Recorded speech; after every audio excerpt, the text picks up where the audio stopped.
Estou ouvindo agora aqui a Baquiana número 4 do Villa-Lobos. Essa aqui no Spotify. Isso aqui é uma coisa divina. Que uns anos atrás eu escrevi: se eu morrer amanhã, o que eu quero? Uma das coisas que eu queria era entrar no céu ao som da Baquiana brasileira número 4. Eu estou mencionando isso porque eu estou indo para o Rio de Janeiro agora, quinta e sexta-feira, um evento sobre a reconstrução das utopias. E o ponto central que eu vou colocar no e-mail, na minha palestra, é que a reconstrução brasileira vai começar pela música. É a música que vai permitir você entender que tem uma nação viva, né? Vibrante, uma rapaziada entrando no jogo. Então, o que está acontecendo agora, esse desmonte das instituições, esse desmonte da moral, uma quadrilha tomando conta da República, isso aí é passageiro. O Brasil é maior que isso, mas a recuperação, o conceito de nação virá através da música. Mas deixa eu dar um balanço de hoje. Eu estive na Semana de Economia, que o professor Brescia faz na Fundação Getúlio Vargas, todo ano. Uma das palestras que eu assisti foi do ministro do Planejamento, o Diogo. O Diogo é um funcionário de carreira, Diogo de Oliveira, né? Funcionário de carreira do Ministério do Planejamento, serviu ao Guido Mantega, serviu ao Nelson Barbosa e fazia o meio-campo com o Jucá, o senador Romero Jucá, que todos dizem que é uma máquina de trabalhar, independentemente da sua imagem polêmica. E quando o Jucá saiu, um daqueles escândalos, manteve-se o Diogo. O Diogo ele fez uma apresentação hoje, na Fundação Getúlio Vargas, na Semana de Economia, mostrando essa questão dos números, como que se jogam com os números do país de uma forma absurda, né? Para provar que o país estava quebrado, que com a Previdência do jeito que está não tinha jeito, ele mostra dados aí de queda de receita, em função de recessão, queda de receita por conta aí do esvaziamento da indústria, que é o setor que mais paga impostos, lamentou o grande sacrifício imposto ao funcionalismo público, do qual ele é um representante, adiando por um ano o reajuste. Seria um reajuste com essa inflação baixa, um reajuste de 3, 4%. E ele dizendo que, lamentando isso aí, mas dizendo que vai ser, para garantir o salário do funcionalismo, vai ser fundamental a reforma da Previdência. Ou seja, todo o ajuste fiscal que se fala é aquela parte do orçamento que volta para a população, seja na forma do Bolsa Família, na forma da Previdência Social, na forma de serviços de saúde, educação. Isso é o que a tecnocracia brasileira entende como desperdício. Quer dizer, você tem uma máquina desse tamanho, enorme. Qual é o ponto que diferencia a máquina eficiente da máquina meramente burocrática? É a proporção que você tem de pessoas em áreas meio, ou seja, aquelas que não têm controle, não prestam serviço direto à população, e área fina, aquelas que prestam serviço à população. Então, todo o corte é naquele pessoal que presta serviço à população. É o médico, é o professor, é o sujeito do Bolsa Família, é o sujeito que está no balcão da Previdência prestando serviço. Essa é a parte que Brasília considera supérflua. E a parte nobre que é toda aquela enorme estrutura, violentíssima estrutura, que é meio. Deveria ser o meio para garantir o fim. Então qualquer ganho de produtividade tem que ser em cima do meio. Eles jogam em cima do fim. E daí os argumentos que o Diogo levantava, não, o Terra, Osmar Terra, esse sujeito que virou ministro, o Gaúcho, o Gaúcho fala, não, porque eu era provedor de um hospital em Porto Alegre, o maior hospital lá, e o custo de uma operação lá saía muito mais caro que no hospital privado. Porque só com a ação judicial ele perdeu 1 bilhão, uma coisa assim. As ações judiciais violentas são de remédios de alta complexidade que o judiciário sentenças contrárias aí ao INSS obrigando a comprar. Isso não tem nada a ver com a eficácia de hospital. Provavelmente o pessoal que é atendido por esse hospital não é atendido por nenhum hospital mais. Não é o hospital privado que vai dar o atendimento onde o SUS entra.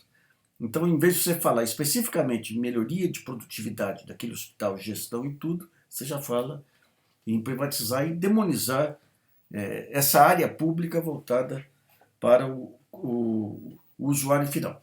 E daí o Diogo apresenta outros dados aí, os dados de crescimento da dívida. Não, a dívida não. Tem vários dados que ele apresenta para tentar justificar, sabe, se a Previdência não tiver reforma, o governo quebra esse ano, aquele terrorismo fantástico. Daí quando mostra os feitos do governo, ele mostra que como grande feito o fato de ter estabilizado a relação dívida-PIB. Daí você vê que coisa engraçada. A relação dívida-PIB, o numerador é o PIB. Nós temos um PIB que está estagnado. O ano que vem, se crescer 1% é muito aí. Então ele está estagnado. A questão das despesas, segundo o Diogo, estão aumentando. Ele apresentou dados lá do déficit nominal esse ano, aquele que entra, o déficit primário mais juros, 7% do PIB. Daí na coletiva eu perguntei para ele, falei, me explica o seguinte, se o numerador ele está estagnado, se as receitas estão caindo estruturalmente, segundo o senhor, se você tem um déficit nominal de 7 pontos percentuais do PIB, ou seja, 7 pontos percentuais que vão entrar na dívida, evidente. Esse déficit nominal vira dívida. Falei, como é que o senhor conseguiu estabilizar a dívida? Daí ele se enrola, não, porque o déficit primário, que é a despesa menos receitas, está se estabilizando, vamos... Ou seja, você joga os números de acordo com o interesse político. E ele várias vezes na palestra dele, para criticar os que criticavam os números, ele fala, não, todo mundo chuta número. Então você vê, não é só o sistema de informações brasileiro que está efetivamente em curto-circuito. São até a estatística está em curto-circuito. A economia, aqui, essa falta de rumo tão grande que você joga um indicador para cada coisa. Você seleciona o indicador, você não dá o contexto inteiro. Seleciona, daí ele falando, não, a Previdência, até foi colocado assim, mas como é que você vai estimular a Previdência se de um lado você tira qualquer vantagem da Previdência, com essas novas regras, e de outro lado você tem a informalidade no trabalho com a nova legislação trabalhista. Ele fala, não, porque a formalidade está vindo aí, porque a economia madura, vai ser cada vez mais formal, 14 milhões de desempregados aí, o único emprego que você consegue arrumar é na economia informal. O setor de serviços é o setor que mais cresce na economia, muito mais que indústria. O setor de serviços, com a nova legislação trabalhista, ele vai simplesmente terceirizar, montar estruturas fiscais para ter cada vez menos formalidade no setor de serviço, que é altamente intensivo em mão de obra.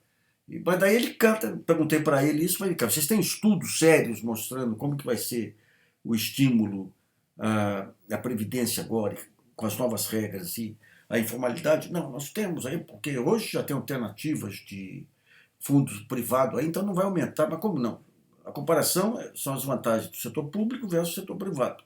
Hoje você tem um nível X de interesse pelo setor privado. Se cai o interesse pelo setor público, obviamente aumenta o setor privado, e daí você não consegue financiar a médio prazo a Previdência.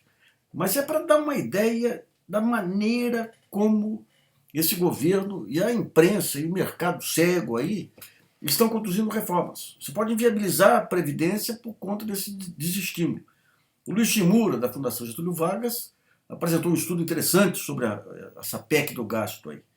Veja bem, a PEC do gasto, o governo ele controla uma parte dos gastos aí, mas ele não controla o orçamento do judiciário, não controla vários orçamentos lá, salário. Então, à medida em que esses, Ministério Público, Judiciário, Forças Armadas e tudo, vão aumentando, porque tem um orçamento próprio, as Forças Armadas não sei se tem, mas tem um orçamento próprio para manter a lei do teto, você vai ter que cortar na área do executivo.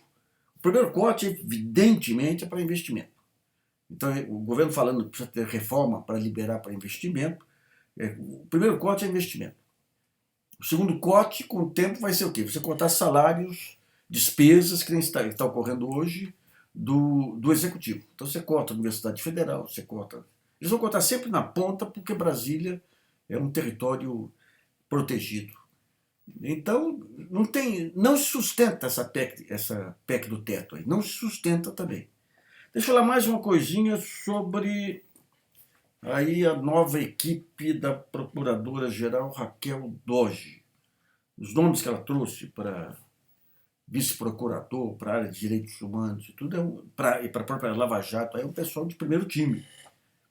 Não é panelinha, é um pessoal que tem ampla experiência em direitos humanos, que tem posições claras. Então é um começo bastante promissor. Em relação ao doutor Janot que está saindo, nós levantamos hoje no GGN algo insólito. Né? O que é o insólito dessa história aí? O Janot, para criminalizar o Miller, divulgou um conjunto de e-mails trocados entre o Miller e a Trench Rossi Watanabe. Eram e-mails do dia 16 de março. Você tem uma discussão com o Miller, se ele pediu a saída do Ministério Público em 2 ou 3 de fevereiro. Daí você tem um período burocrático e foi formalizado em abril, 4 de abril, uma coisa assim.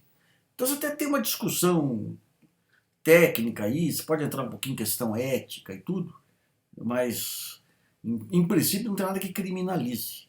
Agora, num dos e-mails do dia 16 de março, ele diz para a advogada lá da Trench Rossi Watanabe: olha, provavelmente o Joesley não vai dizer nada, mas eles já estão em tratativa com o Ministério Público Federal. Nós estamos falando do dia 16, então você joga para trás aí o que ele falou que já estava em tratativa. Quantos dias antes começou? Não se sabe. A gravação do Temer foi no dia 4 de março. Então, possivelmente, você tem indícios a partir daí que as negociações com o Ministério Público começaram antes do Temer e, obviamente, antes das operações controladas que foram feitas pela Polícia Federal. Em suma, você tem um jogo complicado, nós explicamos ontem no xadrez, porque a pressa do Procurador-Geral.